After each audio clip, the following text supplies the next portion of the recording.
I'd like to call to order the April 10th, 2019 Chaska Planning Commission meeting.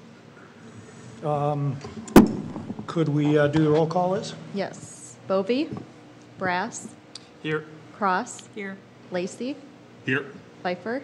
Here. Seiler? Here. Olson? Here. Urbanski? Here. And Chairperson Dalkey. Here. Thank you, Liz. Next, let's adopt the agenda for tonight. Everybody has a copy, I assume? Yeah. So could I have a motion to adopt? Yeah, I'll make a motion to adopt the agenda for tonight's meeting.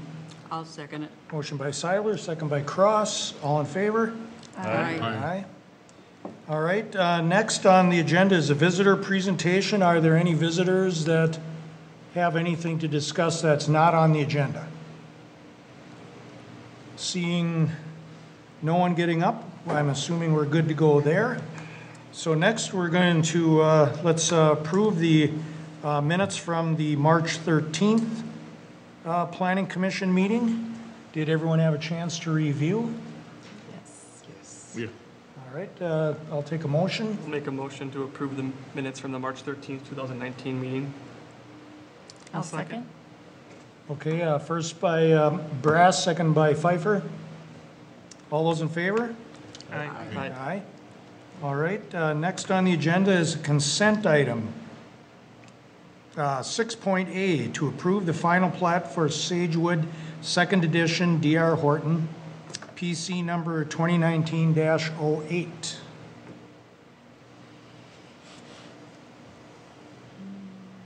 So this is a final, so I think we should take a motion in a second, and then if there's any discussion, have it.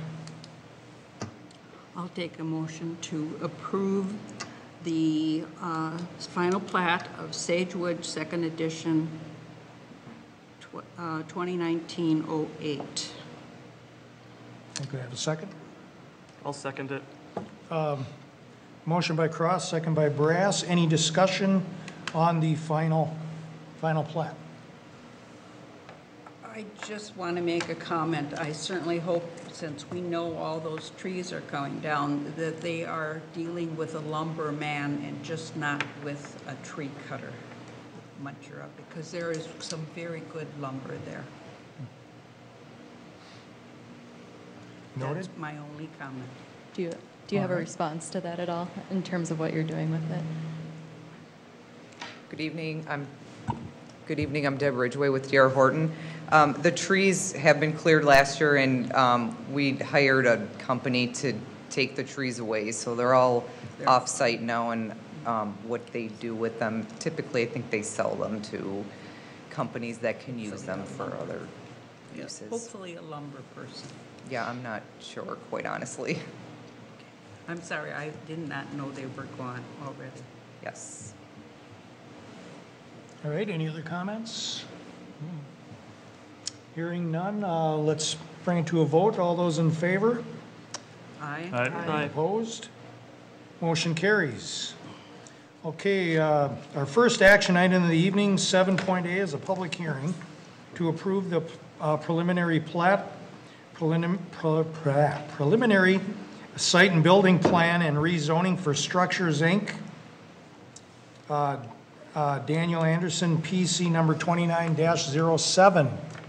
Liz, the floor is yours. Okay. So are you okay answering any questions?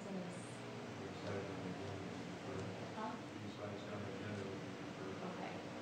So my only request tonight is to maybe flip-flop the two public hearings because we do not have the consultant here yet due to weather. He's traveling from another meeting, so just for comfort of any questions that might arise, I would request that we flip-flop. A and B? Yes. Okay. All right, I don't see a 7A, problem with B. that. Okay. So then we will proceed with what is the second public hearing on the agenda to approve the zoning ordinance amendment to section 9.15.25 for small cell wireless aesthetics. City of Chaska, PC number 2019-06. Thank you, members of the Planning Commission. So the first order of business tonight is for a zoning ordinance amendment request by the City of Chaska to our Section 9.15.25, which is a part of our small cell wireless ordinance in our zoning ordinance. So to give you a little bit of a background, it was only in May of 2017 that a state statute came out that was amended to permit small cell wireless facilities within public right-of-way. So as a response to that action, we did go through an ordinance adoption in December of 2017 to address small cell wireless facilities in our zoning ordinance. So at that time, we just addressed very general regulations for small cell facilities, but we did not put any aesthetic standards on our ordinance, as it was still fairly new in terms of a concept and application through the metro. So at that time, we didn't have any aesthetic regulations put in place. So it was just in January of this year that the Federal Communications Commission, also known as the FCC, approved a declaratory ruling to allow aesthetic requirements for communities. And they basically put down the findings that the requirements need to be reasonable, not more burdensome than those applied to other facilities, and then it published in advance of their deadline of April 15th, 2019. So we're basically moving forward with a zoning ordinance amendment to our small cell wireless facilities to put aesthetic standards in place.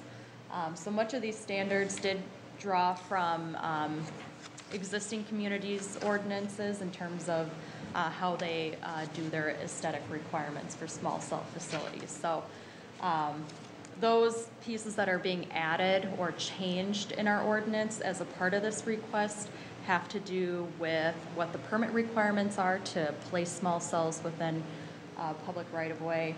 What are the location and setback requirements for these facilities? Looking at the safety component, ensuring that they're not in sight lines and major intersections where it could be a safety hazard for vehicles or even pedestrians traveling within the right-of-way. And then putting a regulation in place for the location of new small cell facilities next to existing small cell facilities. So trying to space them out appropriately so that you're not getting one after the other. Putting some regulations to protect our historic buildings and districts. You know, if there's existing facilities that they can co-locate on within these areas, they can do that, but in the event that any new facility wants to go in, they would be prohibited from going in front of a designated building, either on the local or national designation list. Also putting some design, style, color, and enclosure requirements on these facilities. So making sure that kind of those ancillary pieces of these facilities are concealed or camouflage to be able to fit into the infrastructure out there. And making sure that any new facilities, specifically going into downtown Chaska, fit in with the historic context there. And then also putting in lighting and cooling fan regulations, as we obviously don't want to promote any illumination of these facilities if it's not required by the federal regulations, and also using more of a passive cooling system on these versus installing cooling fans is basically what's being encouraged. So all of those are were put in place in that draft ordinance that I provided tonight. All the changes are denoted in red as a part of that document. So again, a lot of those are pretty consistent with kind of some of the other communities that have implemented these standards already. So again, this is kind of a newer application that communities are being faced with right now. We personally have not had any small cell applications here within our city, but we are definitely trying to stay on top of deadlines and gearing up for when it does come down the path. So all of the changes that we're doing, our attorney's office has looked at it to make sure that it's kosher, but also making sure that we're pretty consistent with other communities as well. So this may be something that could change down the line as we experience more of this application in town.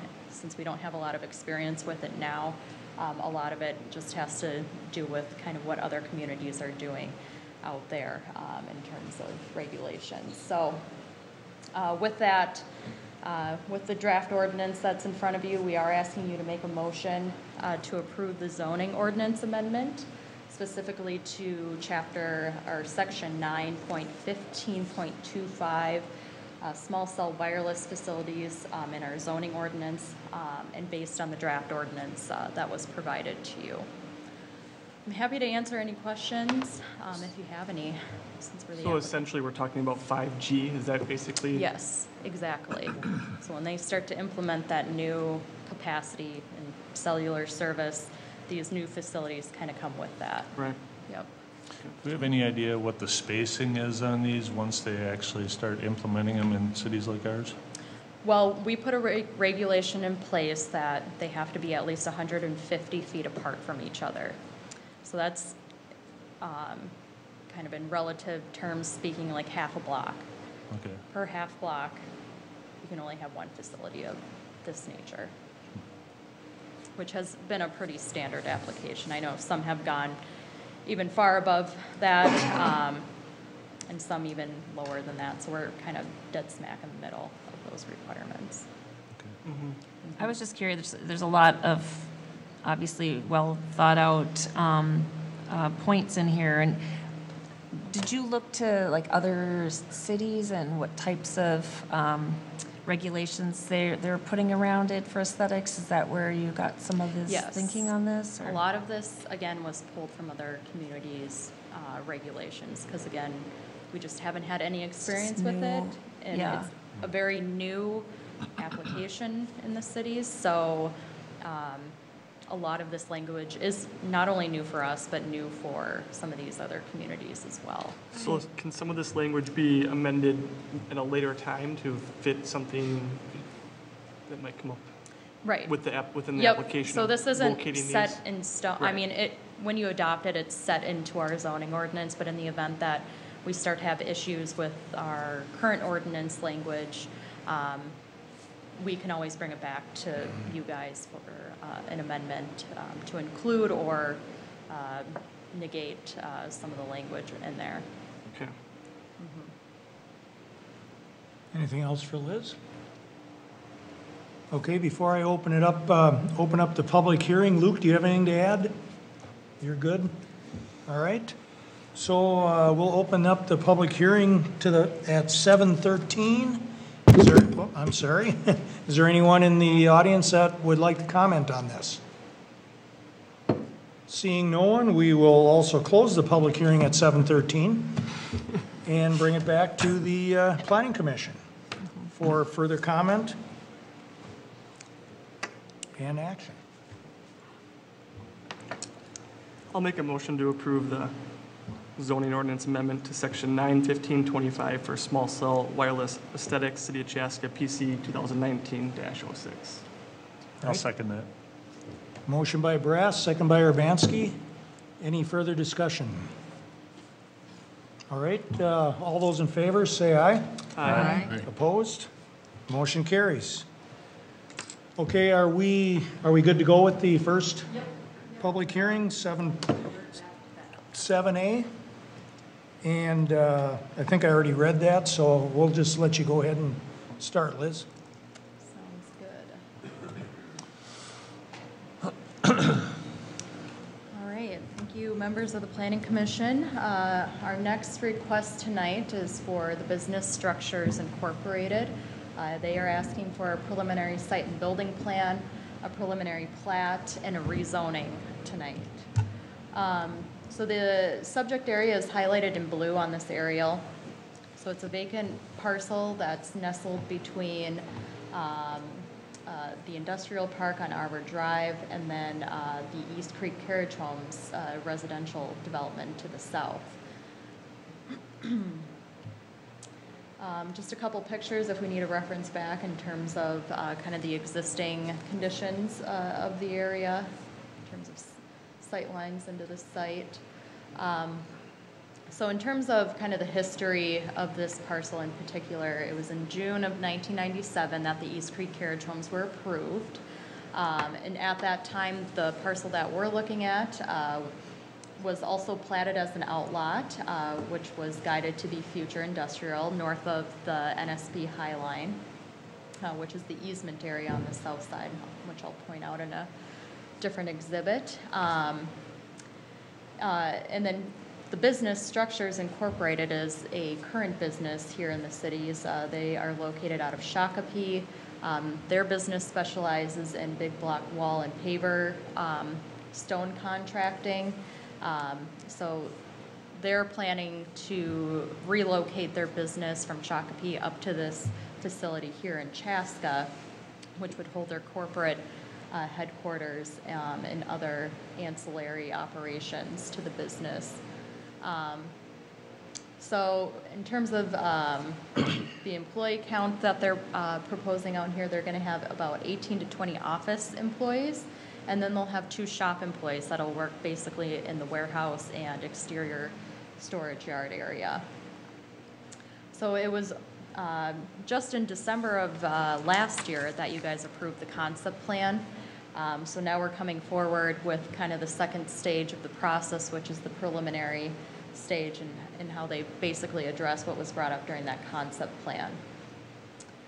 And then this is an existing conditions survey, kind of showing where those easement areas are and kind of the overall perimeter of the site. So the site itself is 5.25 acres in size. It's currently being farmed right now and has been for several years. The NSP Highline easement that I referred to earlier is on the south side of the site, so that's 125 feet wide. It's basically a perpetual easement that can't be touched with buildings or even landscaping in terms of the restrictions out there. This lot does have double street frontage, so they have frontage on Old Audubon Road on the east side, and then Reveau Road on the west side. And then there's also a shared driveway that's in place just on kind of the northeast corner of this parcel that provides access to some of the industrial properties to the north. So the Logan's Auto Repair building to the north, and then the Ermac building to the north as well. So they are looking into expanding that as a part of this. So what they're requesting for, sorry I didn't update that point on there, they're requesting preliminary site plan and preliminary plat approval tonight. You know what, I don't have the most current, sorry about that, I don't have the most current one up here.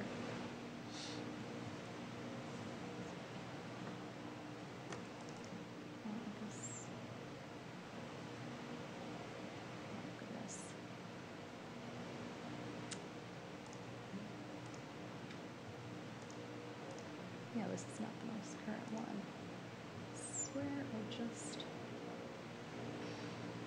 had it.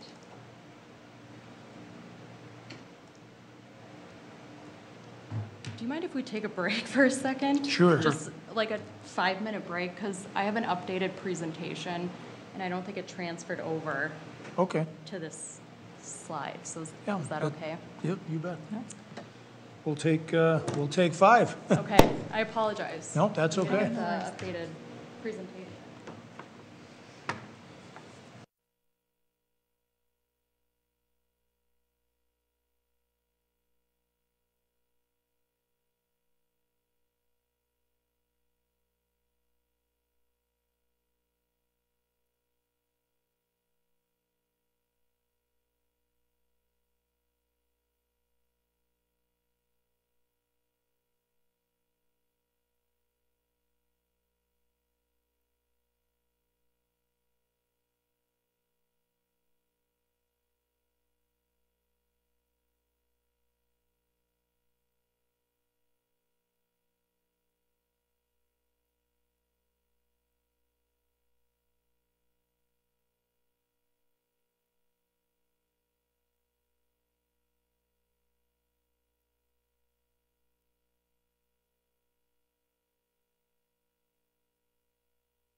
about that.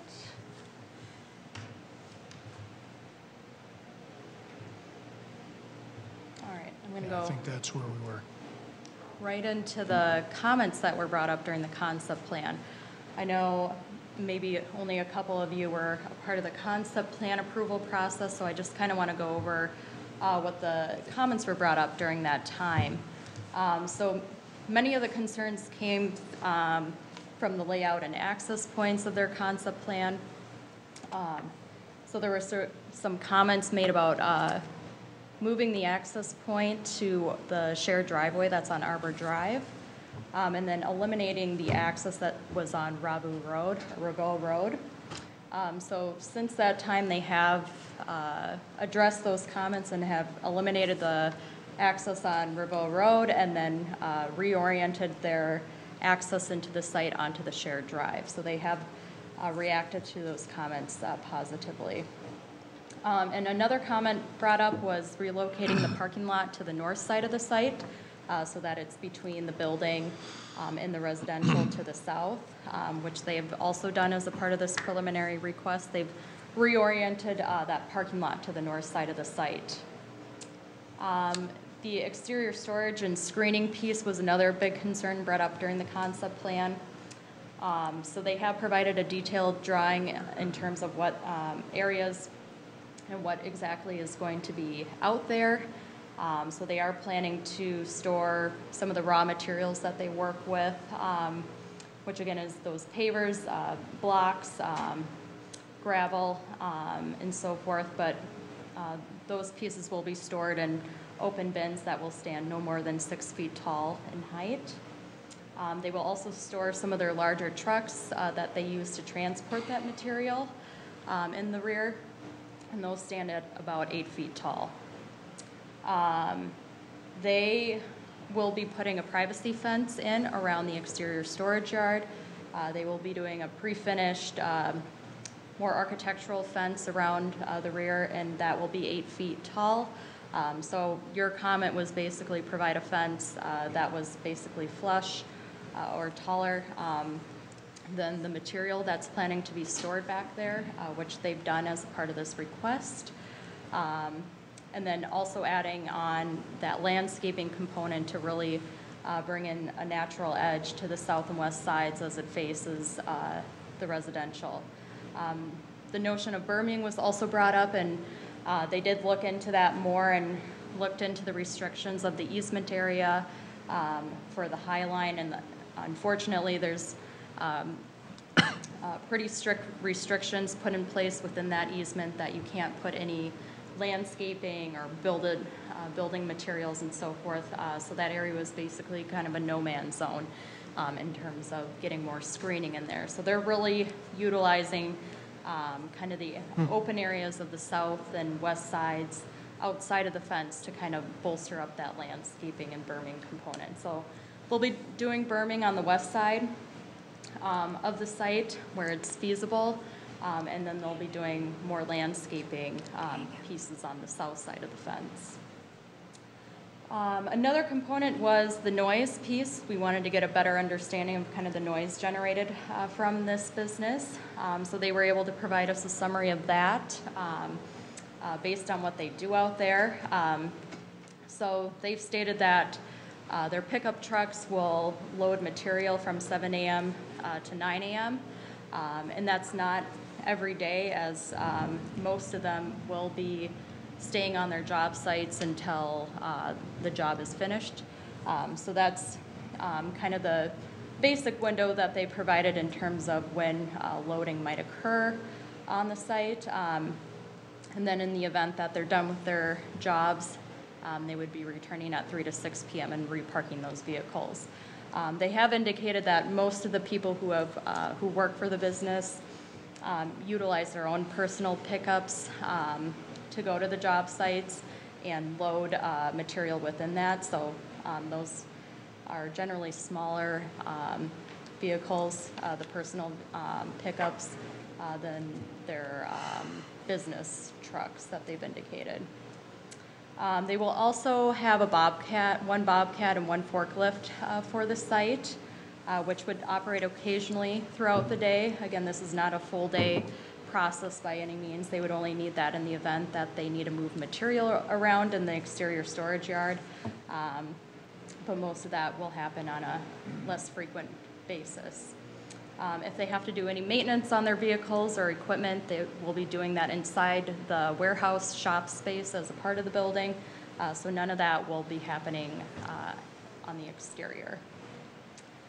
So again, the main component of this business is an office environment, as the majority of the building at about 10,000 square feet is oriented for the office type use. So the exterior piece and the operations out there is very ancillary to what they normally do out there. So again, there will be some noise generated as a part of the moving of material out there. But again, it's only done on a pretty less frequent basis during the day and week. And again, this only operates Monday through Friday, 7 a.m. to 6 p.m. Time window. So based on that, there were not a lot of concerns brought up. So again, like I said, the current request tonight is for preliminary site and building plan approval and preliminary plat approval to construct a new industrial and office building out there, as well as have an exterior storage yard. And then they are also asking for the rezoning request from their current zoning in the PRD 29, which is a planned residential district, to a more appropriate zoning district for the guidance for this parcel, which is a planned industrial district 9, specific to this parcel. Just another exhibit kind of showing the layout of the site on an aerial, and I'll show another site plan as well to kind of further clarify these areas. So again, they're showing one access onto Arbor Drive, which is that shared driveway that connects into Old Audubon Road. This driveway will be widened to accommodate this site since it's basically more oriented to the two industrial facilities to the north of it. It will be widened to accommodate this site as well. The employee parking lot will be directed off of that shared driveway, and then a secondary access point on that shared driveway will provide access to that exterior storage yard. So the building is more oriented towards Old Audubon Road, so as you're kind of traveling down that roadway, that's mainly what you're going to be seeing from public right-of-way. The exterior storage yard is more on the center of the site and behind the building. And then again, an exterior privacy fence of 8 feet will encompass that storage yard area. So here's kind of more of a simplified, more clear layout of the site plan. So in total, the building will be 16,000 square feet in size. Again, that'll be 10,000 square feet of office space, and then 6,000 will be remaining for the warehouse and shop space in the back. The exterior storage area is highlighted in dark gray here, kind of on the center of the site. So again, they'll be storing kind of the rock and other base material within that, as well as the business vehicles as well. So they are paving that area. That was another comment brought up during the concept plan, was making sure that they paved the areas that they were placing storage on, which they are doing.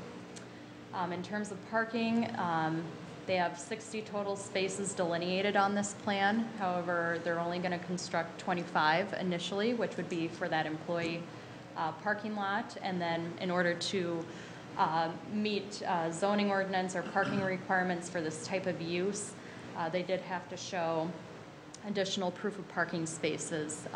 We required 57 parking spaces based on this type of use and size. However, we only want them to construct however many they need. So they have indicated where they're able to accommodate other vehicle or other parking stalls if needed in the future. So with the shared driveway to the north, it will be widened. So we did look into the agreement that's shared between the other properties. So there is a shared agreement with the industrial properties to the north for that shared driveway. So that will need to be amended to include the structures incorporated site into that. And from all accounts, they've already started discussion on that and are working towards that end goal as a part of this project. And then here's the detail exhibit showing kind of the exterior storage component. So again, they'll have kind of those outdoor open bins kind of oriented to the south. This is kind of lower profile storage of material there. They'll be storing some long trailers back there, and then their business vehicles on the north side. And then the center will be used for any miscellaneous material as a part of storage. And then a couple pictures of their current facility in Shakopee. It's kind of hard to tell with the snow, but these are the open storage bins. They're basically sanctioned off by concrete blocks for all of the material. Hey Liz, I had a question. Yeah. Could you go back one? Yep. Is the two parking areas connected, or is there two accesses off of the drive there? How? Here? Yeah. So, I mean, they're showing a Confused potential there. connection there, but Okay. as a part of this site plan, No. they're not going to connect. Okay, The so way there'll it's be laid out. an access to the yard and then an access Yes. to the front parking. Yep, so they'll pretty much operate as separate areas. Okay. They've also included a couple section drawings just showing kind of the relativity of heights to adjacent areas. So the top one is a section drawing going east to west through the site. So, excuse me, Riveau Road is just on the left-hand side here, and basically how you would, how the heights would compare to that. So they are showing kind of that berming area as well. And then the bottom one is going from north to south and how it relates to the residential area, and with that 125-foot easement and buffer area between that. This is the landscape plan. So again, they're proposing landscaping through the entire site. Kind of the more discussion areas are kind of what's happening along the perimeter of the fence on the south and west sides. So they'll be putting some evergreen trees on the berm to the west there, which will grow into a nice screening mechanism after several years. And then they're also including some deciduous and coniferous trees in the back as well, or on the south side of the fence. Again, the easement area basically ends right about here, so they have some tight space to work with, but they're proposing some spruces and evergreens out here on the south side, mixed in with some deciduous trees to really break up that privacy fence, but also provide additional screening to that area. So we did make one comment in terms of adding additional coniferous trees to the south area, kind of all the way through to the edge of that fencing there, so that, again, it can grow and be continuous on that edge there for the backside. They've also included several renderings of the site. So this is looking on the south side, so this is the south facade being shown from a couple different angles. So the shop space is oriented to the west towards the storage yard, which is kind of in this black massing, and then the office space oriented towards Old Audubon Road on the east side there. So in terms of a height component out there, so the office space will generally be around that 16-foot average height relativity, and then at its tallest point in the back on the shop space, it's at 26 feet in height. So really the intent that they were trying to do out there in terms of the design was, again, provide an aesthetically pleasing design, more as it relates to Old Audubon Road, but also provide a little bit more residential scale oriented on the office side, so that as you're traveling down Old Audubon Road, it generally fits into the scale as you get into the residential area. So the materials that they're proposing on this building are glass, brick, wood paneling, and then metal paneling as well.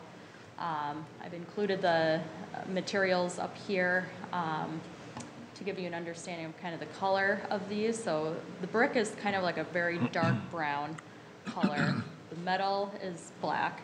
The cedar wood is a very natural wood color, and then the privacy fence is kind of a dark gray. So our comment based on this, again, it's a very nice looking building, but I would say the colors are definitely on the darker side, and there's definitely a way for either the brick component or even the metal paneling component to be toned down in terms of the color. So a little bit lighter of a color out there would seem to be a little bit more appropriate with kind of the residential character. So either looking at the brick or the metal paneling to see where either of those colors can be lightened up a little bit is kind of the comment that's being encouraged by staff. And then here's just a floor plan of the building. So as you can see, all of the office pieces are oriented on that east side of the building, and then the shop space is on the west side.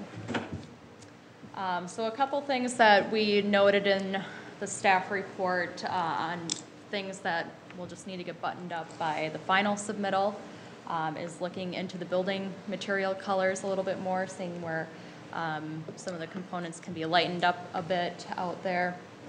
And then in terms of the landscaping, to add additional coniferous trees on the south side of the fence where there's openness right now. And then we also did have a comment on lighting. They are proposing a couple wall fixtures on the south and west sides and seeing about lowering some of those so that they're not so high and in charge on the building.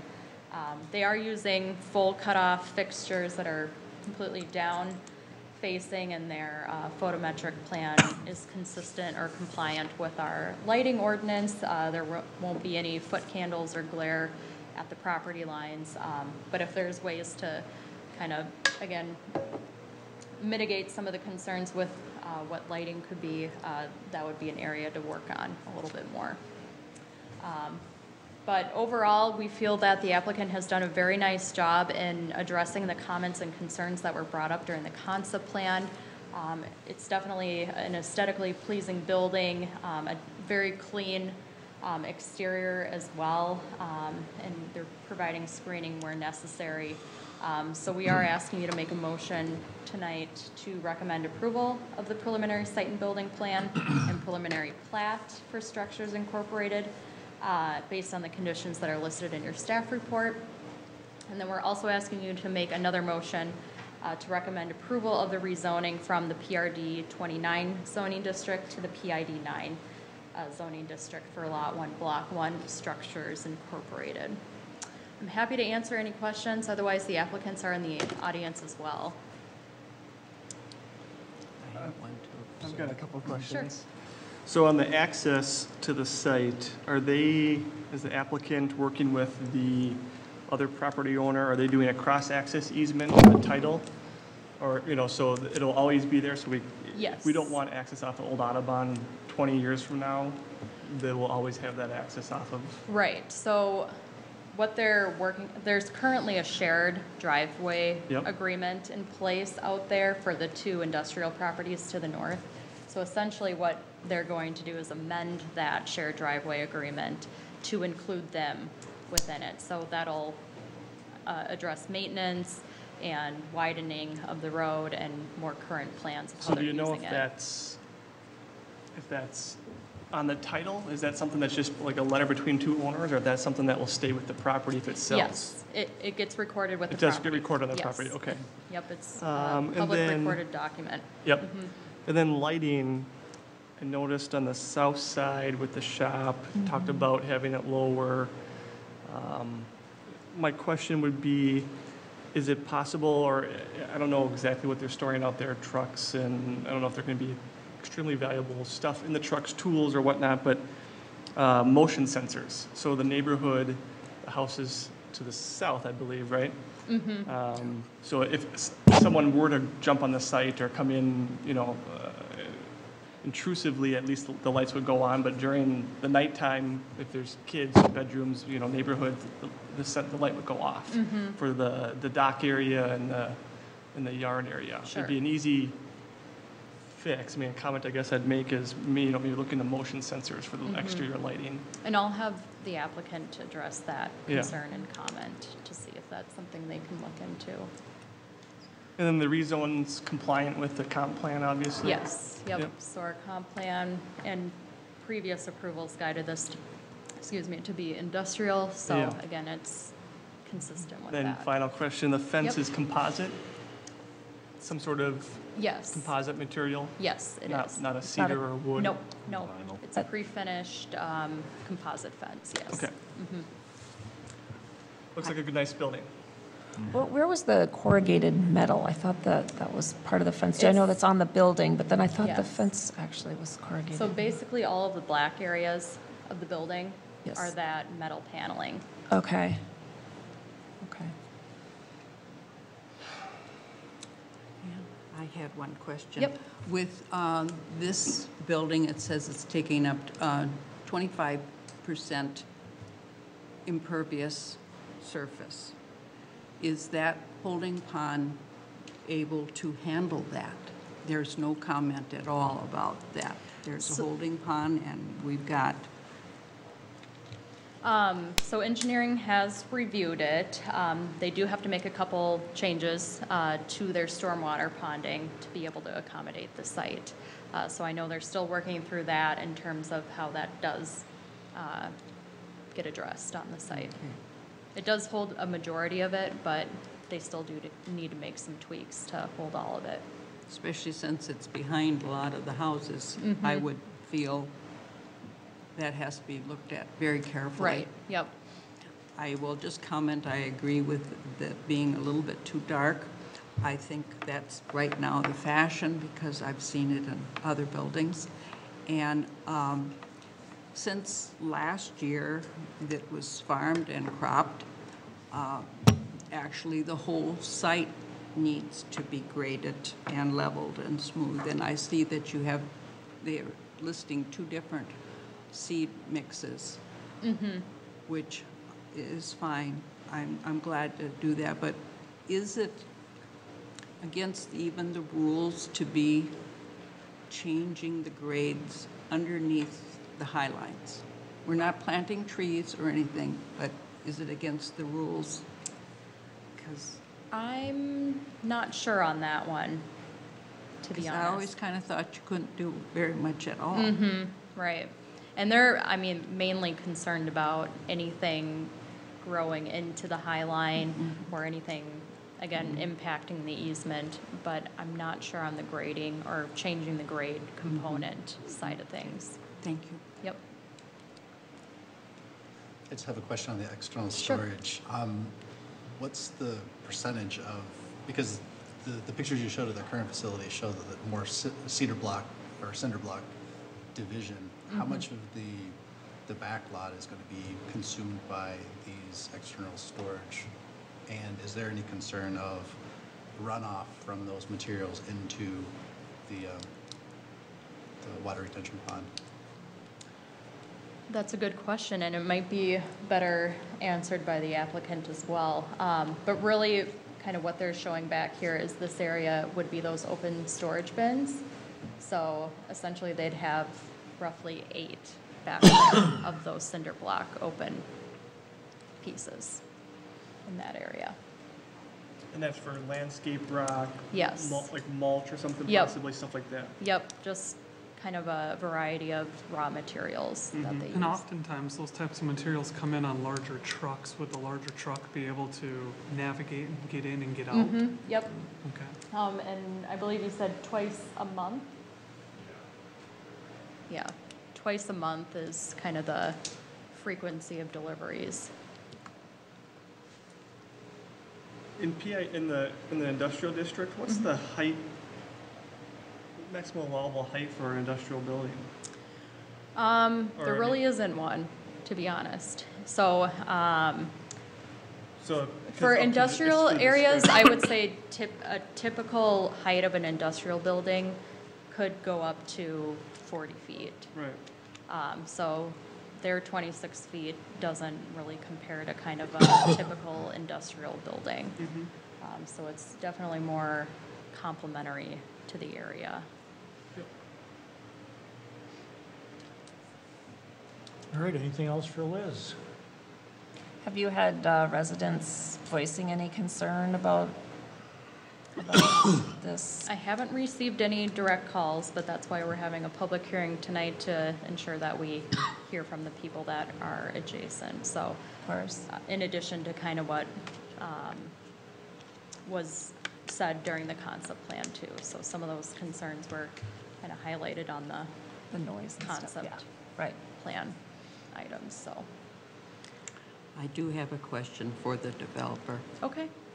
Any other questions for me? I think this will be a good time to have them come up and answer any questions. All Very right. good. Thanks. Thank you, Liz. Applicant, go ahead and approach. Give us your name and address, please. My name is Daniel Andersen. I reside at 3540 Montgomery Avenue, Deepage. I'm the developer and applicant, working for the applicant. So there's a couple things I want to address, Okay. and everybody's already kind of touched on it. You have actually a large problem as it relates to hardcover and controlling that hardcover. Now, first of all, your materials that we store back there, it's organic, typically raw materials. There's no petroleum or anything that would cause any issues for seepage into the ground or the pond. If you are requiring us, as it seems it to be, to blacktop that whole back area, you'll be able to control a lot of that ponding and water movement and drainage, and potentially on a 100-year rain, 50-year rain, 20-year rain, overloading that pond no matter what the calculations are. Because your hardcover is so big. Your requirements on hardcover are so big. Typically in these, if you were to check in most areas for this kind of use in this kind of industrial park,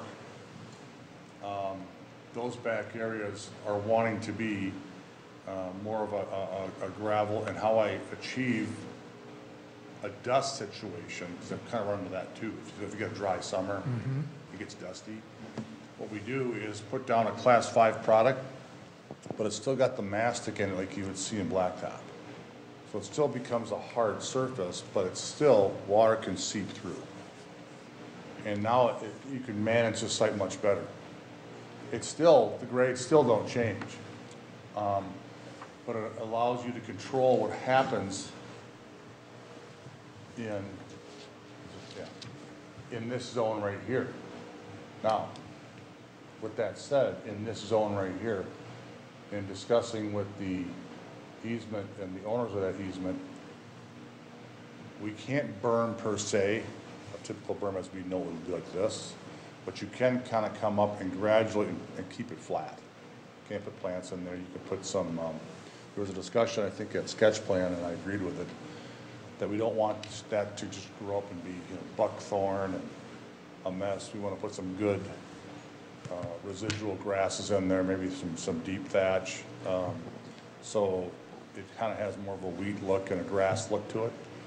It's much more pleasing to the eye for what they are going to look at, because there's not going to be any fence right here. It's over here. So if we raise this up, then arguably the 8 fence, which is a very industrial look again, and it's not been thought about, because if you, I'm okay with the 8-foot fence, but if I raise this grade up in here, I can make this fence look like a 6-foot fence from this direction, which is when you're inside, it's the right height to cover this stuff, the items that are back here. So we can flatten this out here. But I am telling you from 28 years of experience that if this is all smooth blacktop and even drained correctly, that's going to be an issue. You're better off just doing a class 5, compact it, put a little bit of mastic in it so it doesn't have a dust issue. And everybody's going to be much happier. And it's not going to overwhelm. And plus with the whole FEMA, water floodplain area, there's no other industrial park has a parking lot this big in that whole area. So you wouldn't really know if it was effective or not. This will be ineffective if that's blacktop. So I'd like you to consider that. How do I get back to home? Okay, so in the landscape plan, after further review, what I would like to do is, because this is industrial over here and won't change, and these buildings aren't really all that pleasing, so I don't only need to screen right here. I would probably take this and lessen the size and fill in along here and back in here, right? So that's kind of not a very consistent use of those dollars and needs here. I think we need to spend it over here. That's just a comment.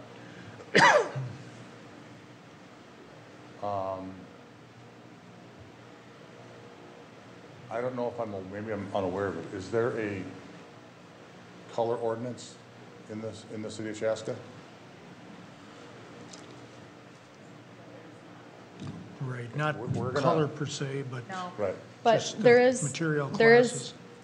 a provision in our building and materials ordinance that prohibits garish colors more along the neon side of things, however. Yeah, that's more on the neon, the Yeah. bright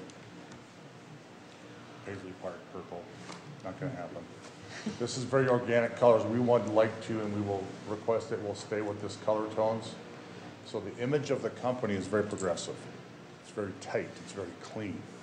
Yeah, they're a very responsible company. I will tell you that they are not by any stretch the cheapest group to use in the industry, but they are by far leaps and bounds tighter, better, more professional, and so that creates an image that we want to maintain. Not only inside that office, if you look at the interior layout, it's very progressive. So what I don't want to do is have a progressive interior and walk out and see a Cracker Barrel. That's not what we're going to do. So we're going to keep these color tones. We added the wood to soften it, a natural wood, and that'll have a nice finish on it. A lot, and in the current products that are available to us, we can get a composite piece that you could not tell if it wasn't real. The grain is good, it's deep, it stays rich, it doesn't fade, it's maintenance free. And as you can see with the glass, not the glass, but the opaque here allows us a nice bright shot, but it's also a contemporary feel on the outside.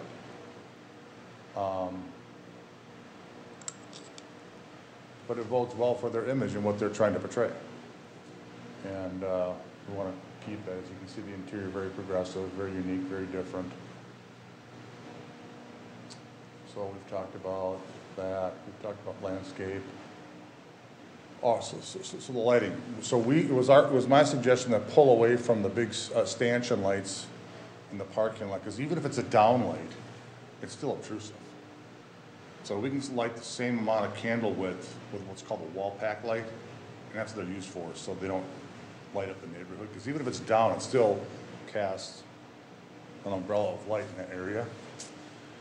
So we've minimized that and kept the stanchion lights in the parking lot, which are abutting the other industrial buildings and away from residential. That's key. Because, people that are in the general public maybe don't see the sophistication of detail why we do things until it bugs them and the phone rings. And that'll be a problem down the path, is to make sure that we're being responsible with not having the night be lit up. So is it possible to do motion lighting? Oh, sure. Yeah. I just assumed we'd for security, we'd hook up to the 1 PM every Wednesday siren that goes off for, just kidding. So somebody wants to know. No, we'll do motion. I think it'd be good for the neighborhood at least. I mean, I understand the security of the trucks and the industrial area back there. Yeah. It's a simple, That's easy. Simple That's a fix. motion deal comes on. yeah, so if someone walks back there at 2, 3 in the morning that it shouldn't be, the lights come on. Yeah, and we'll probably do a camera system where there can be, if something is on, they'll be notified. Nowadays, it comes up on your iPhone, it comes up on, that's easy. There'll be security. We're trying not to make it look like a landscape company or a wall block company. We're trying to make it look sophisticated, and because in my opinion, the rest of the buildings, we will be leaps and bounds above design, architectural sophistication, landscape, and concealing what we have there. So I think we're I had a question well with the city to come up with a good plan. going back to the parking lot. So when you were saying that it'd be easier to maintain the water in the drain and the runoff with a class 5 gravel mastic system Right. versus a paved Right. lot. Are you saying that because that's unique to this site and the way it's graded with the pond, or just in general, or where is that? It's kind of- both. It's in general, but two,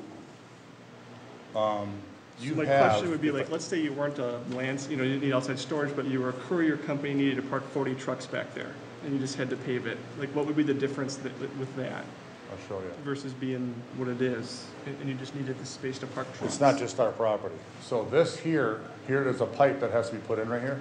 Yep, This ditch fills with water on big rains and a lot of snow and the melt in the spring. It has to also work its way here. Our site has to work its way here. And now we're asking this completely blacktop area to make its way here. It makes zero sense. And so if you've got something that we can get water to go through, now a good share of that water will go straight down. And if that's overwhelmed, then that ends up going to the pond, and that's probably at a minimum 50% less runoff that you're asking to manage right here. okay, so there'd be no, so there's no stormwater, it's just runoff, there's no drainage, there's no connecting to the stormwater There'll sewer? be, yeah, no, there's no piping or anything like that. You really want as much water to disperse in its current location and not draw it to one spot. That's the goal in any situation. Or have a pond that's so big that 100-year rain, 25-year rain doesn't, and we've seen how it comes down. It's just, you know. Liz, do you know what the calculation is, like what the We pond have that. capacity, you know I what think it that's is? under review a little bit right now. That's under review. Yeah. It's under review? I don't Okay. have those values. It's on That will be provided. I mean, another question, I don't know if this would be affected, but the trees that are right up against that fence, in terms of the root structure and stuff growing out under the pavement, that might be another Yeah. reason why it maybe would be better to have I mean, it could be. the water to but be it able to go could be. through.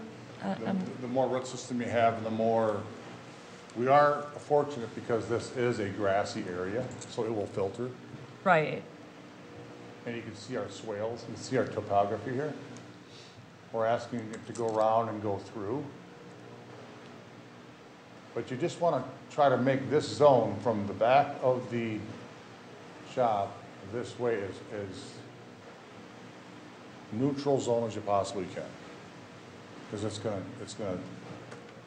gonna remove any, oh man, we didn't know how much rain was coming thing going on, that you can just deal with it. Liz, were we asking for tar Yes. for It's a environmental pretty or strict for dust? Yep. It's a pretty strict requirement for any exterior storage areas to be paved. It's a provision in all of our industrial zoning districts, so. Can you just clarify what all the reasoning is behind that? It's, just to be able it's to an evaluate? aesthetic thing. It's also a dust control thing. You know, if heavier equipment is being placed back there, it's on steady ground. So it's those components all together. Yeah, I mean, this is my background. I'm an industrial broker, and I see it both ways all the time. So that's why I was curious as to why you were saying that, you know, it had to be a class 5. I was wondering if it was specific to this site, because, I mean, I've seen much larger yards paved in other scenarios all across. I've got clients that had the same thing. And so I don't think it's unreasonable to be paved or unpaved. I'm just trying to understand the facts of it, so. I think if you look at the other ones you're talking about, they have substantial drainage plans. This is not substantial. Because they have to get the calculations. And because we're next to a neighborhood, look at the elevations of this right here, these buildings. Look at the elevation of the lot, look at the elevation of this pond. We can make the calculations work. I'm just telling you that at this point in time, I'll tell you that you're going to control our water much better if the water can seep down. It's just a natural fact. It's not even a debatable fact, it's a natural fact. And also dealing with the water coming down from the street, the whole ditch. It's like you're asking for a whole lot. I don't think that it's necessary to do a full paved. I still like the mastic because it keeps that dust down. It actually works really well. In fact, for a lot of years, Bennett Park over in Minnetonka off of 101 was the same product, and they did it for that reason. And aesthetically, nobody's going to see it. We're behind an 8-foot fence. Our building is blocking the entire back area. The berm here is blocking. No one's ever going to see this, but our employees.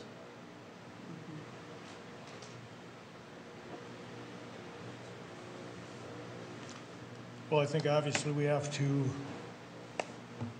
come to some kind of agreement before we do a final.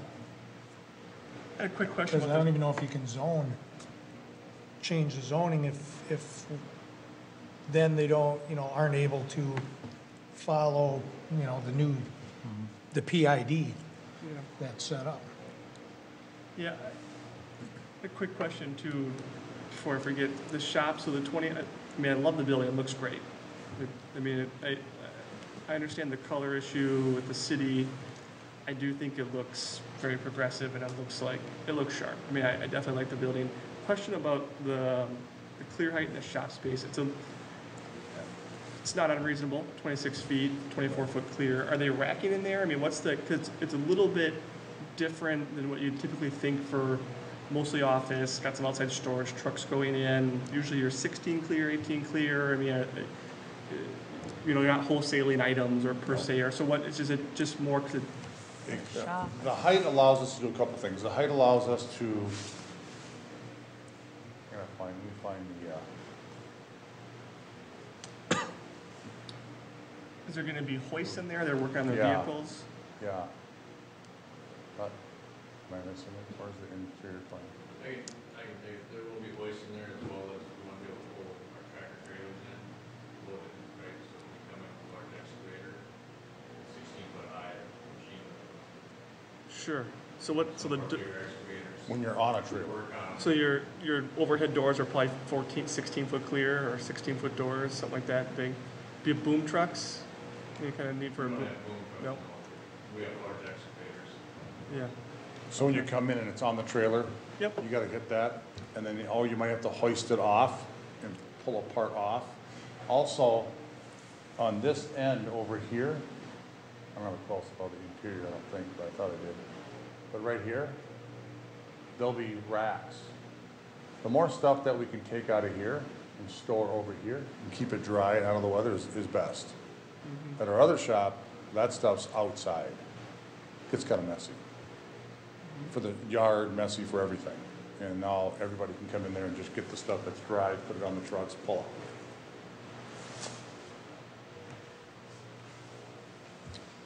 talking like your typical landscape truck, kind of like a bigger 4x4 type truck that picks up this rock or this stone, or what kind of trucks are picking up this material?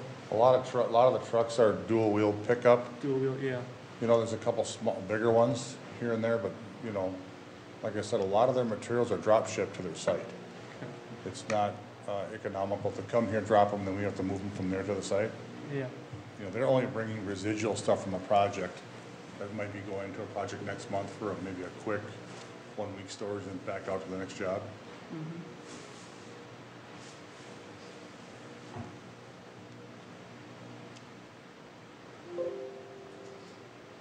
Anyway, that's what I got. Any other questions I can answer? Your fence is larger than the blacktop that the city is requesting. And I assume it's going to be grass on the inside where that one area is. Let me get to it here. Hang on. That's the snow, extra snow storage area there? Well, it could be snow storage if that's what it is. That back Okay, part. so, could you say that again? That area to the, it's on my side, it's west. Yeah.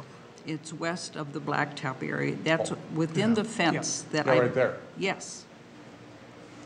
That's snow storage. It's, if there's a trailer that comes in that's long. Some of the pickups have what's called a fifth wheel trailer. That could be 30 feet long. So is that grass area? I think that's what she was asking. Yes. Is it Yeah, grass yeah. or is it, Yeah, yeah, just low cut, yeah, just, let it grow, yeah. let it do its thing. It might be, have a trailer or two on it for a couple of weeks, or it might not have anything at all for a couple of months. It just allows us the room to move around back there. Okay. Anything else for the applicant? Generally, how long would the construction of the building take? Depends who you ask. You asked him, 2 months. You asked me, the responsible is probably 6 months. 4 to 6 months. I mean, generally the outside will be done in about 2.5, 3. And then there's the inside stuff. And I mean, our goal is to have it landscaped and done and looking good, obviously, before fall. We're on a bit of a timeline due to the seller. We're on a bit of a timeline because they've got to be out of their current building. So it's going to be a pretty aggressive schedule. All right. All right, thank you, sir. Appreciate you. all of your input. Thank you. So this is a public hearing, so we'll open it at 8:09 and invite anybody from the audience that would like to comment. Come on up, just your name and address, please. My name is Bruce Nord. I live at 871 Revo Circle. I would agree with the builder with as far as the big lots, as far as paving it, you're going to have a heck of a lot of runoff. There are asphalt products that are pervious that allow rain to go through. They can be a little bit more expensive. But yeah, I would agree. You're going to have a heck of a runoff problem into that pond and possibly into the neighborhood if there's a huge rainstorm, you know. So, but there are products that allow rainwater to go through that are asphalt. So you could probably have both best of both worlds, pave it and have it, you know, go through. My only other question is any equipment that would be outside, as far as other than the normal heating and air conditioning unit running at night, where we haven't any concrete saws or we haven't any, you know, chisels or, you know, anything that would run, a chiller start up in the middle of the night or any to create any sound. I'm assuming we won't, but I just figured I'd ask about that. And I like the idea about building the berm, the mini berm up along the south side. And he talked about flattening it out and putting extra landscaping over there. That would help a lot to abate the sound. Yeah, he's correct. It makes no sense to put it to the north where Ermac is and apply an advantage coating because there's nothing there now. And so as far as the hours of operation are just fine. That sounds great. That was my concern, is having an all, you know, 24-hour operation there, keeping everybody going, everybody up. The lighting sounds good as long as it's directed down. And when you talked about having a motion detector, you can have a low light and then a motion detector can bring it up brighter also too. So again, It doesn't have to be a halogen, it doesn't have to be a bright light, just something a little more low-keyed, so. That's about all I have. Most of my concerns were addressed, and they were addressed favorably, so thank you. Thank you. So, excuse me, sir. Was it Bruce? Yes. So are you an advocate of gravel? You'd rather Well, no, pavement would be great, but there are products that allow rainwater to seep through rather than, because, yeah, if you pave that whole thing, you're gonna have to put catch basins in.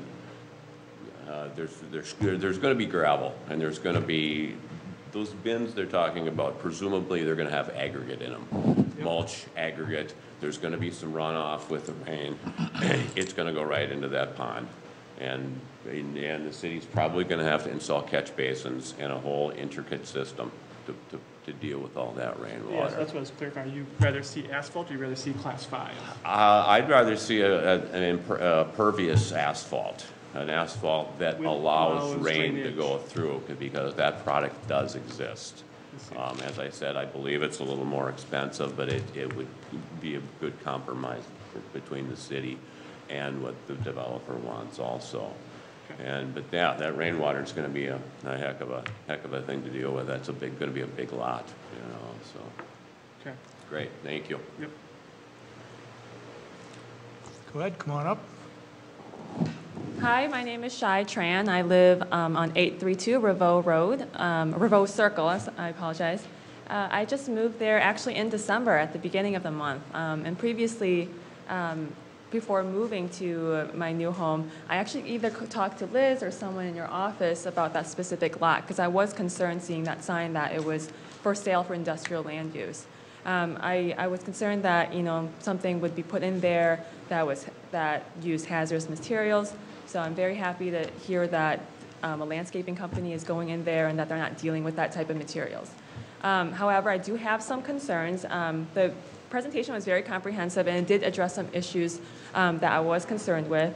But it didn't address any smells or fumes that might be coming from that specific site. With vehicles and trucks and even pickups and larger vehicles, and generally speaking, they do emit fumes, and wondering how that would impact that residential neighborhood area. I'm highly concerned that that would impact the kids in that area. I have 2 young girls. I'm a stay-at-home mom. I have a 2-year-old and a 1-year-old, and the neighborhood is directly to the south of that area, and there's a lot of other kids around that place too. So it's something to consider. In addition, I was also wanted some clarification regarding that south side of the building, the office building. It is a 26-foot building, and that looks like it's facing towards the pond on that south side. How is that going to look for the residential neighborhood with that standing there? On that back side, I saw that there was a row of windows at the top.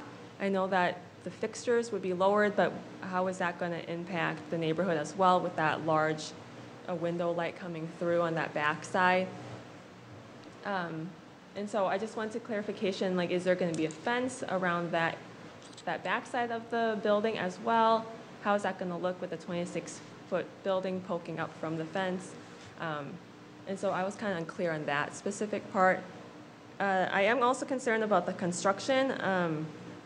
He had said that it will take about 6 months, and so when will that start? Is that going to be disruptive to the neighborhood as well in terms of noise and then also smells and fumes? And those are my comments. Thank you. Yeah. Thank you very much. I think, Liz, for construction purposes, there's obviously an ordinance written. It's sunrise, sunset, or 6 a.m. What's I can't recall. It's 7 a.m. 7 a.m. Is the start time for construction. Then Monday sunset, through, basically? Yeah, Monday through Saturday, and then Sundays are prohibited in terms of construction. I think that answers your question. Yeah. They'll obviously have to work with our engineering team on kind of where access happens and making sure that it doesn't have any negative effects on the residential to the south there. So they're going to try to come up with the best plan of action for the least disruptive routes for construction crews to come in. So we don't have those answers right now, but it's definitely something that gets looked at as they gear up for construction. Yeah. A couple good comments from the neighbors I'd like to address. So for the visual, back in here, we'll put a certain caliper size pine tree, Colorado spruce, whatever. That'll get some good height here. Plus this will be bermed up. You take the berm, put a sizable, pine tree, Colorado. That'll block that view, and over time it just gets more blocked. So maybe they're put in staggered instead of in a row, so you're not seeing through them. That's one way to address the visual. Mm-hmm. And as it relates to, actually I kind of agree with, on the backside here, we don't need to have this, I'm sorry, yeah, this is the back. These could go away, so there's no light. Because in the wintertime it gets dark at 3:30, 4 dusk. Weren't those going to be opaque anyways? They're opaque anyways, but if you wanted to have zero glow or anything, this could go away here. It's just a big wall. This breaks it up. Mm-hmm. I like the way it looks. I understand her concern. I think where the architect did a great job of making it look a little more residential. Right. I mean, it looks good. With the opacity of the glass, I think your concern is if you have the lights in the warehouse, that you're going to see that light. Is that your concern?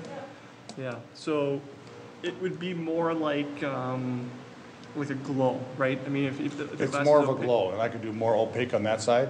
Yeah. But I can also mount the lights, instead of being a down light, they could be a wall pet light that shoots at an angle this way, so it's not reflecting back. It's just literally a glow. It's much, but you're not going to see much light come. You won't see anything like this. Yeah. And if you notice, these are skylights in here, but they're lean-tos, and they, if this is your flat ceiling, they go like this, but they face north. They don't face, that's on purpose, for that reason. So we're trying to lower the impact. I mean, I personally like the design. I don't know what the rest of the commission thinks. I think, I do like, I understand the neighbor's concern. I think with the opacity of the glass, I don't think you're gonna have light protruding. It'll be more like. No. It's a glow. Yeah, it'd be like something lit up and you can, like, it'd be a glow, I guess. And will the Make sure we all lights understand it. inside be on all night? Oh, no. Yeah, No. so in terms of, light at night, there's not gonna be So any. once the shop goes home at 6, 7 o'clock, I mean, it's Probably 4 or 5. 5. And sometimes even, depending on the season. Warehouse lights would come off. And you're obviously in the winter, when it gets darker earlier, you guys are also working less Right. that time of the year.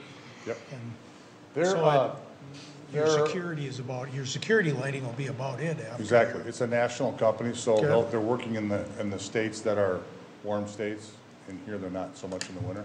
It's pretty quiet. I also will tell you, on the pervious pavement blacktop, I'm actually using that product on another lake project, quite large, on Lake Minnetonka. We're using that for the same purposes. We're trying to control water flow. The only problem with this application is when you pull in with a 75,000-pound truck, it will disintegrate.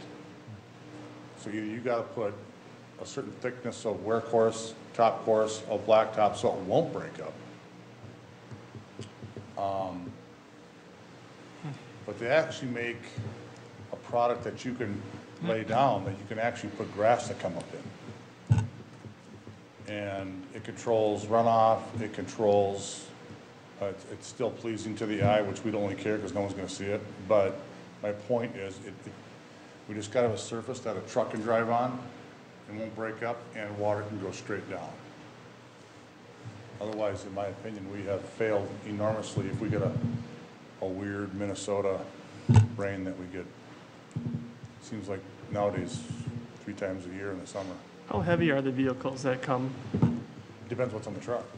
So a Dodge pickup truck dually can put a fifth wheel trailer that's low, but it can carry 3 Bobcats. And what's a Bobcat weight?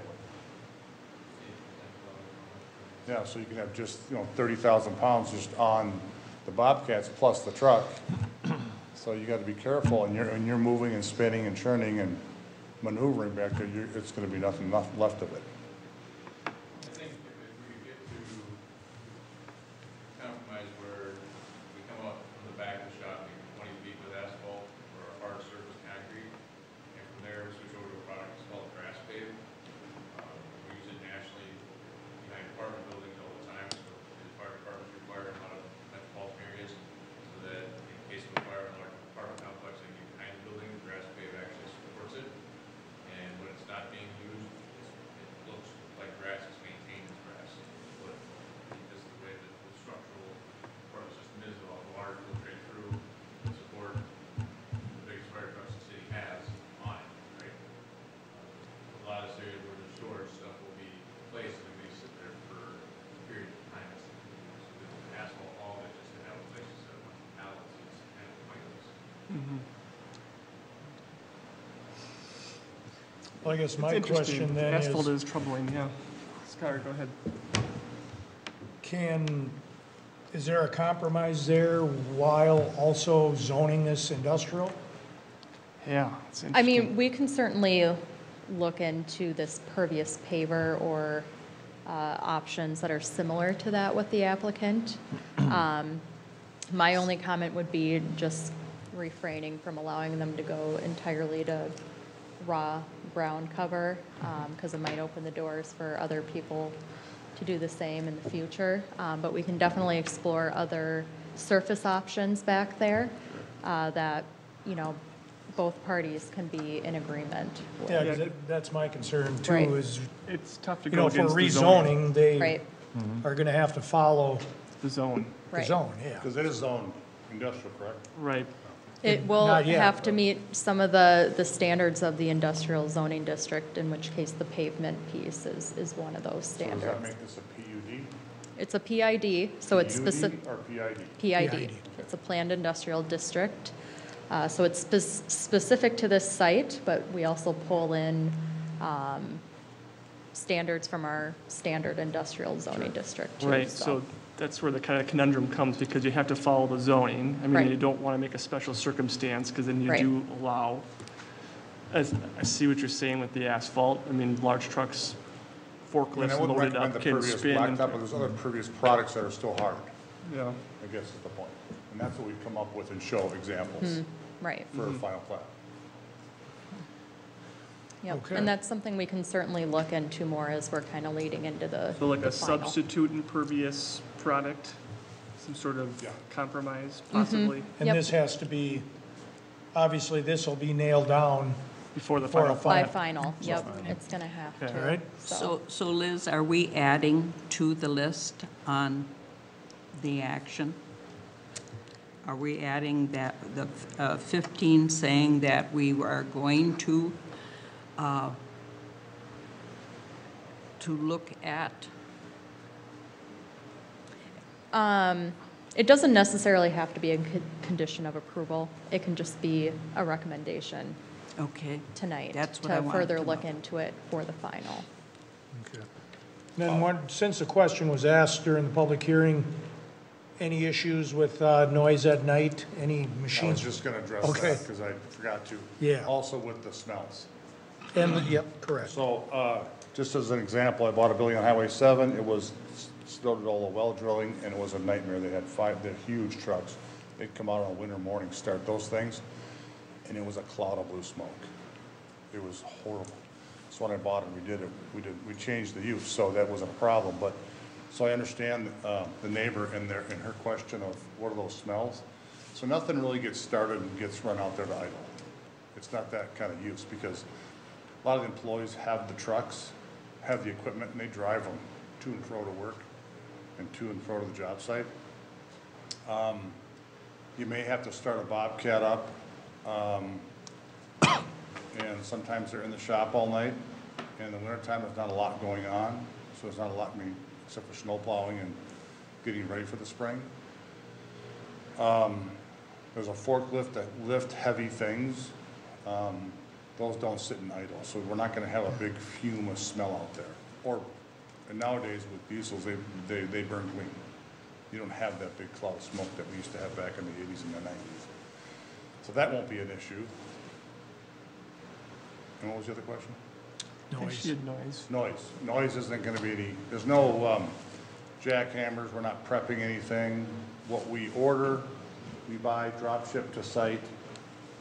So there's no preparing a design or building something, or if it's anything that's maintaining equipment, welders and stuff, grinders, that's in the shop, doors closed. We're not a retail operation, so it's not like we have 50 deliveries in and out a day, people picking stuff up. Our space is used for bringing back anything left over from a project site, or on some of our custom-made products we have to bring in from around the country, or even some of them internationally. That when they get here, we have to sit on them for a month or so, waiting for the product to get ready. So is up front like a design studio? I mean, it's a lot of office space, so is that kind of like your, you know? We're not a design studio, we're strictly construction, installation company. Okay. The trucks that come in, majority of them, like Ian said, are one-ton dually pickup trucks, diesel, they'll have DEF systems on them, so they're, it probably runs cleaner than most of the cars that go there. By federal mandates. We have a couple of dump trucks come in and out, but it's not like it's happening every 15 minutes, right? So there shouldn't be anything from smells, because everything we have out there is organic rock or pre-made block. Yeah. I'm familiar with the use. I mean, I think it's fine. I mean, it's not a heavy, it's actually pretty light in nature of traffic and noise and fumes. There could be a lot worse out there. All right, Hi. Go ahead, come on up. Lori Kokish. I live at 1360 Prairie Street.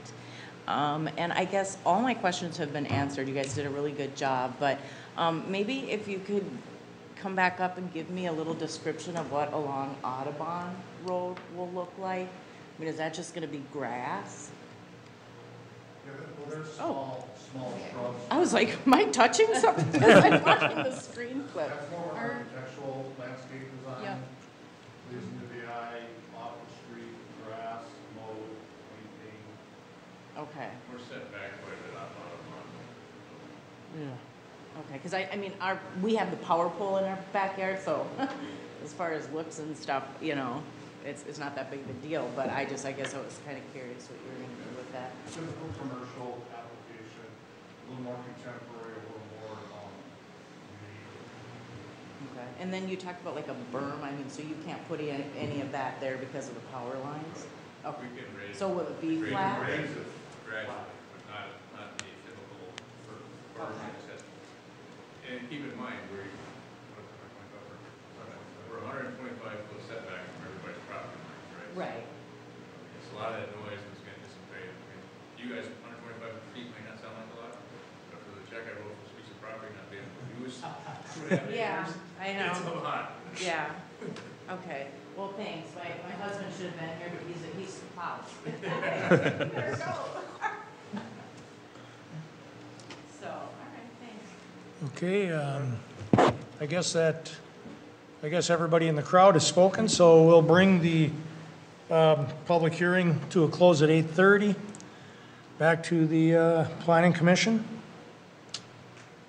for additional comment, if there is any. Well, Liz already said we don't have to put anything about the discussion about the surface, and there are indeed ways to handle the water. That was one of my major concerns in the very beginning, that pond wasn't going to do it, and Liz said it wasn't going to do it because they were looking into it. So if something can be not have to be put in here, but it is understood that the surface of the inside of the fence needs to be looked at as something that is more permeable, And I do know what they're talking about in the sense of the brick type thing with grass between it.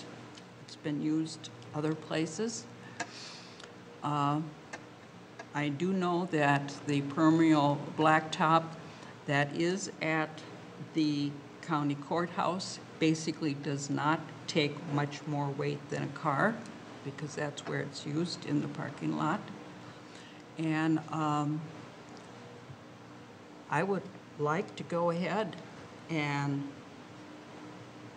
if it's amenable to the other members, I'd like to go ahead and make a motion. There's just one thing, provision, or it's number 5 in the conditions, provision that either the metal panels or the brick be changed to a lighter color. I know there was a strong feeling of not wanting to go to a lighter color. The city was suggesting they do. And how does the commission feel about the color? I'm personally okay with the darker color, but, you know, it's kind of also just a preference thing. And I understand your point about wanting it to tie in a little bit more with the city. So, I mean, we either have to have that provision in here or not. And so we should probably decide what we think about that. Yeah, I think the color is fine as well. It's definitely not garish. It's maybe even a good transition from the neighborhood to the buildings to the north as you drive by there. So I would be in favor of striking that. I would hope that it would set a precedent for future buildings down the road that way. It looks nice. Lacey? I like it. Yeah, I'm fine with the color. And it's not all dark. They do have, they did bring in that Yeah. light wood, I think, that doesn't make it look like totally, like, what is this doing here? I mean, it, Knowing that the south side has the windows on the top part of the shop really kind of at least breaks it up so it's not a complete Yeah, I mean, I wall think the of- windows are very key. I mean, I think that look is a It's good an awfully architectural large feature. wall Yeah. otherwise. I mean, I thought the architect did You a know. great job with incorporating that. And I agree with what everybody said about the aesthetics on the building. I think this has come up occasionally over the years. It is, in my opinion, it's okay for a new player in town to bring a different look. You know, and we've always been able to, by the time of final, that everybody's in agreement, that staff and the applicants are in agreement on what it's gonna look like. Obviously, we wouldn't have a final otherwise. Yep. So I think, I like the looks of the building also, so. I have to concur. I think the looks look good. So are we striking number 5? I would suggest Well, we we strike it. can, I mean, we, I mean, you know, well, we're making them, You can Yeah, that's what eliminate I'm it if saying. you Are we- want. You can eliminate it completely. yeah. And that would be my recommendation too. If you guys are okay with the colors, then let's take that out Yeah, entirely. I'd like to make a motion that we strike that. I'd second Well, that. all right, let's, okay, good. So let's did you want to make the motion? And then just eliminating item number 5 on there? Okay, a motion to recommend approval of preliminary site and building plan, preliminary plat for structures, PC 2019-07, with the omission of number 5 and the rest of it to 14, which will end up being 13, as part of it. My motion. And I'd second that. Okay, motion by Commissioner Cross, second by Commissioner Brass. Any additional comments? One thing, just, and it was brought up by representatives here, that possibly changing the landscaping or the trees from the north side more to the south side and possibly, I think it's the west side there. Yep, and we don't have to make a Right. condition out of that. Yeah. We'll just, That's Just so try it's to noted address it. somewhere. Yep. Yep. And Yeah, then I we think want that to could be part of 7. and then we want to also make a recommendation to keep working with the developer on the surface in the back. Absolutely that, and I think, Yeah, but. Well, you- and but- and that's already, Okay. Yeah, We that's already not going addressed to be in part of Right. this. Yep. okay? All right, all in favor? Aye. Opposed? And motion carries. Okay, now we have another motion. Yep, we now have to approve rezoning of the area from PID 29 to, PRD 29 to PID 9 for Lot 1, Block 1 for Structures, Inc. I'll make that motion. All right, motion by Urbanski I'll second. and second by Olson. Any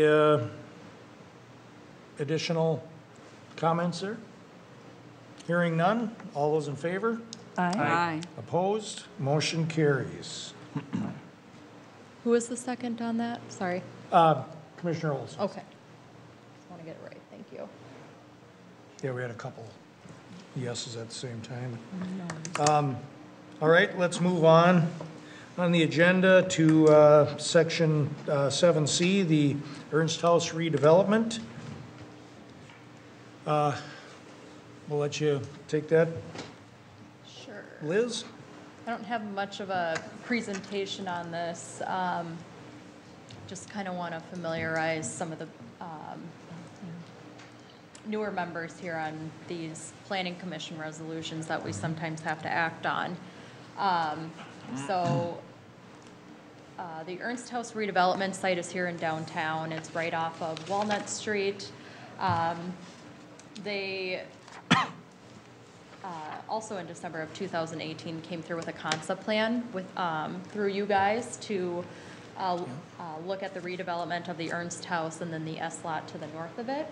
And subsequently that was approved by you guys for a residential use on that those two parcels.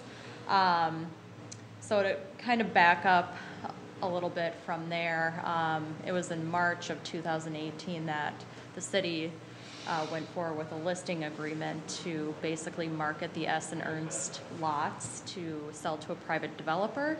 And in December of that year, or last year I should say, we did get a letter of intent solidified with Talley and Associates to develop those parcels and purchase them as well.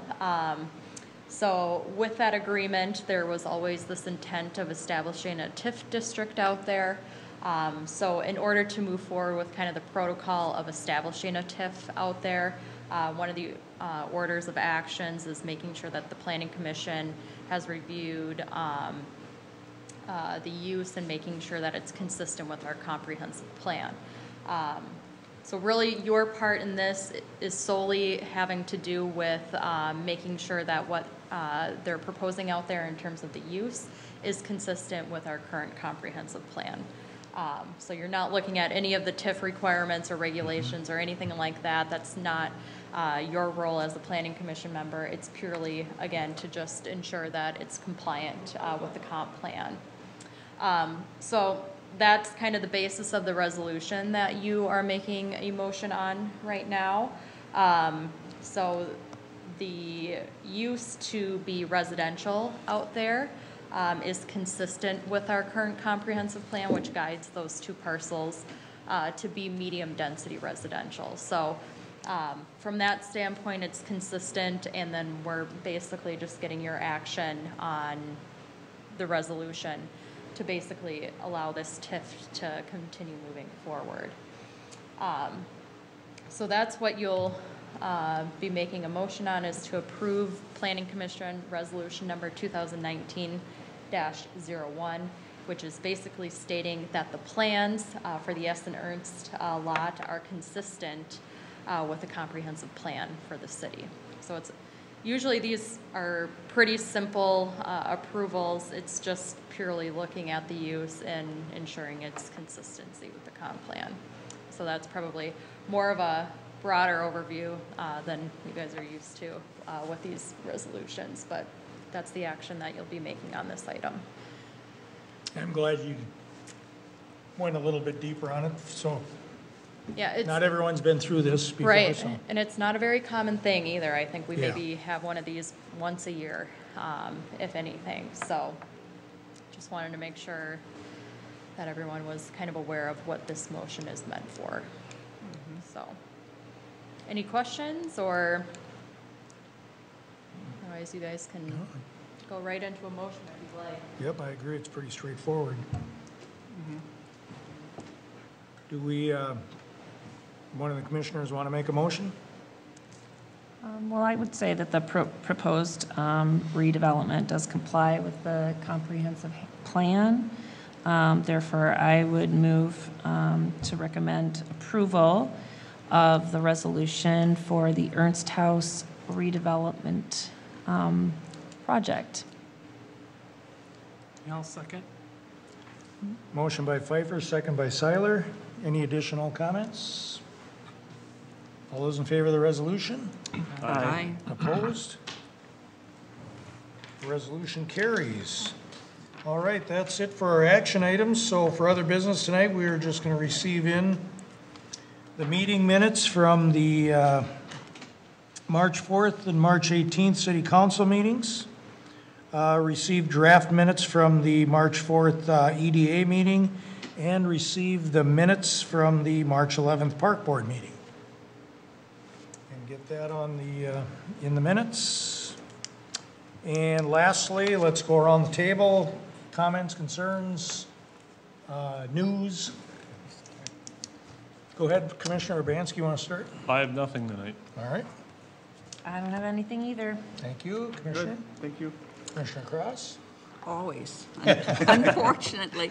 Oh, we're out of time. No, I'm just. Liz, I noticed the stakes on 4th Street in front of the school for planting trees. Yep, they're marked, and it's a nice mix that I'm happy to see. But I'm questioning, when it's the stake is in the front yard of a homeowner, are we communicating with the homeowner?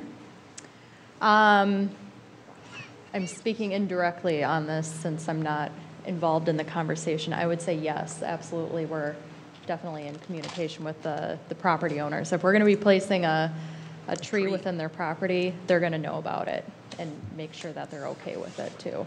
Okay. So. And just other, 4th Street is very new in that section, and they marked the crosswalks to the school, and that white is already gone. It hasn't even been over a full season, really, or maybe a season and a half. And that bothers me that the crosswalks for the students going to the school are obliterated. Sure. Well, isn't there another layer of overlay that has to go there? Anywhere? I wouldn't be able to confirm that, but I can definitely pass along this comment to our Public Works Director. You know, if there's concerns about crosswalk lines not being clearly shown, we'd like them to know about that to make sure they're painted over if necessary. And then it's just a question on Hammers and the DOT access, if it's going to happen. On the access to Hammers? Yeah, access to 41 from Hammers. We're trying to set up a meeting with MnDOT right now to kind of go over that, because again, all we have right now is pretty conceptual response from them in terms of them allowing it onto Highway 41. So really the next meeting that we're having with them is to kind of start to go through details of what exactly they would require and what type of access they would allow there. Thank you. Mm-hmm. Very good. Commissioner Olson, anything? Mr. Lacy? Seiler? Yeah, just, and we, like 7B, the public hearing, just going with the small cell wireless and seeing how we're advancing. There's always more technology in our lives, and it's going everywhere. And I noticed, I think, on County Road 11, Jonathan Carver Parkway, that there's cameras up now on some of the signs. It's even in the rural areas by where 44 meets it, and even on a sign by Angler. Is there initiatives, or what's the purpose of the cameras going up on some of these highways? I don't really have an answer for that either. And you're talking about on some of the street signs? Yeah, they're on there? the street signs. Okay. In rural areas on a highway, and it just caught my eye this past week. I think they're really new, and don't know, if it's for traffic, it's kind of maybe even the wrong kind of, or the wrong area of the road to put a camera on. Yeah, I don't know what their protocol is when they start bringing those cameras in. I mean, those are purely meant for, basically reviewing the traffic patterns out there and, other accidents or It could anything be, like that. is it but- where the new construction's gonna start this summer? No, I don't Where the think road's so. gonna be rebuilt? No, it's further away over on the west side, so. Just at intersections, or are you seeing them just in the middle of one stretch? They're just at the intersections, but they're not pointed at the intersections. It looks like they're just going down the road. So, And mainly on County Road 11? that's where I've seen them this Okay. past week. That would probably be something I'd have to follow up with you on and see more information on that, because I definitely don't know the purpose of that. It could be like a movie where you're just tracking all the cars and you, be that. you got the chase scene with the Could be good a guys study. trying to follow the bad guys. And Right. And match you up with your location device on your phone, make sure they know where you are at all times. Big road. Anything else? no, that's it. All right, and I guess, like the rest of us, I'm looking forward to spring. I'm looking forward to Schramm opening up here probably within a month. Yep. That's, I think that's the goal right now. we've been waiting a long time for that, so that's, very glad to see that happening. And everybody drive carefully on the way home, and I guess that's all I have. So can I have a motion to adjourn? I have a couple Oh, things, I'm sorry, Liz. I should have asked you. Tonight I do. First thing, and I already sent this over, but making sure that people can put that joint work session on your calendar. That's scheduled for Monday, June 17th at 4:30 here in the council chambers. So that'll be with the city council and other commissions with the city, like Park Board and our Heritage Preservation Commission, to kind of, we'll bring in someone from the League of Minnesota Cities to talk about the open meeting law. So it's definitely a worthwhile work session to go to and kind of understand kind of those components, but also your role as a planning commission member as well is going to kind of briefly be highlighted at that work session. So just if you can, try to keep that on your schedule and be able to attend if you're able to, because I think it'll be a very worthwhile work session to be a part of. Will you make sure you send that out again, like maybe Yep. a month ahead of time? Yep. What time did you say that was on the 17th? 4:30. 4:30. Yes. 30 June 17th. Yep. Yep. Brian, I did attend that And was there an seminar email from already? I you think there was. planning Yes. commissioner. I sent Very helpful. an email Very helpful.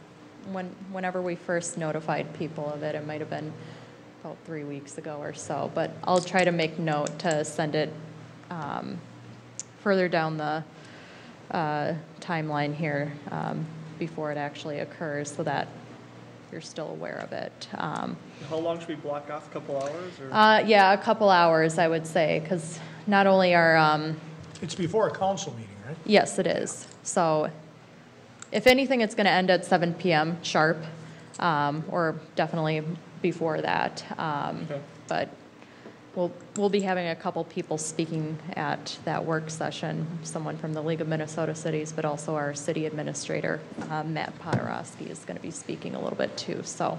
And our June meeting is before that, right?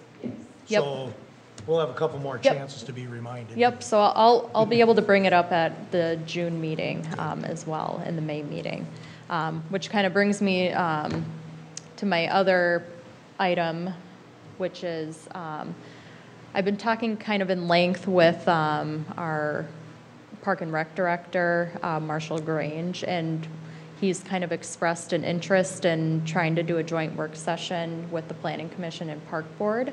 And we were thinking about doing that in May, and just kind of want to hear if that's something you guys would be interested in. I mean, we'd kind of use it as a time to